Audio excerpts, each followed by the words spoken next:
अपनात्मा सुमन का अर्थ क्या होता है? आप जी ने उपदेश ले लिया और स्मरण कर रहे हो आप, और साथ में कोई मर्यादा भी भंग कर रहे हो तो स्मरण नहीं लगेगा आपका। कुछ पुण्यात्मा से कहते हैं जी हमने नाम भी ले रखा है, हम भक्ति भी कर रहे हैं और फिर भी हमारे ऊपर आपत्ति आई है और भयंकर आज आ गई है। तो कहने का भाव ये है इस दास का कि उन्होंने स्मरण नहीं किया, स्मरण में मर्यादा में नहीं रहे। मर्यादा टूट जाने से ऐसी दिक्कत आ सकती है, अन्यथा नहीं आ सकती। तो सिमरण का तात्पर्य है कि परमात्मा कहते हैं दुख में सुमन सब करें, सुख में करे न कोई। आप दुखी हो, आपको राहत मिली, सुखी हुए, कुछ दिनों के बाद आप इतने भूल जाते हो सत्संग के अभाव से और फिर गलतियां प्रारंभ कर देते हो। लोक लाज में आके, लोक लाज में आके गुरुजी के द्वारा दिए गए आदेश की अवहेलना कर देते हो, उल्लंघन कर देते हो, मर्यादा तोड़ देते हो तो काल का दाव लग जाता है।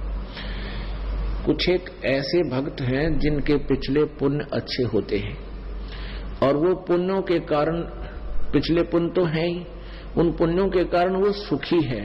जिस इस नकली लोक में जिसको हम सुख मानते हैं वो संसारिक दृष्टि से सुखी है और उसने उपदेश भी ले लिया है।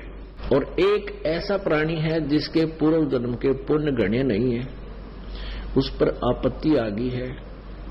परमात्मा कबीर जी की शरण में यहां आ गया है, आने से उसने नाम लेने से लाभ शुरू हो गया है। तो कुछ दिनों के बाद उसको दुख आने बंद हो जाएंगे क्योंकि पुण्य बढ़ जाएंगे, पाप समाप्त कर देता है परमात्मा। तो फिर वो कुछ दिनों में उस दूसरे भक्त को देखा देखी कि दूसरा भक्त है वो भी नाम लिए हुए है और वो भी मर्यादा तोड़ देता है, जो गुरुजी ने आदेश दे रखा है उसका उल्लंघन कर देता है, और देखता है कि उस पर कोई आपत्ति अभी आ नहीं रही। उसको देखकर वो स्वयं भी विचलित होकर के कोई मर्यादा भंग कर देता है। तो ऐसे फिर आपत्तियां फिर प्रारंभ हो जाती है। जिस व्यक्ति ने उपदेश भी ले रखा है और नाम भी खंडित कर दिया तो उस पर अब मंत्र उसका है नहीं उसके पास, इस नाम की कमाई बिल्कुल नहीं है। जिसने बीड़ी पी ली, शराब पी ली, मांस खा लिया या कोई आन उपासना कर ली या लोक लाज में आके परमात्मा वाले नियम से वो वंचित हो गया तो उसकी भक्ति नहीं चल रही, उसके पिछले पुण्य चल रहे हैं।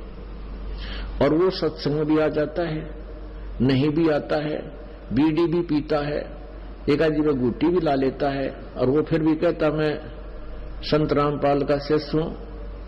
वो कह रहा है पर वो दास का शिष्य नहीं है।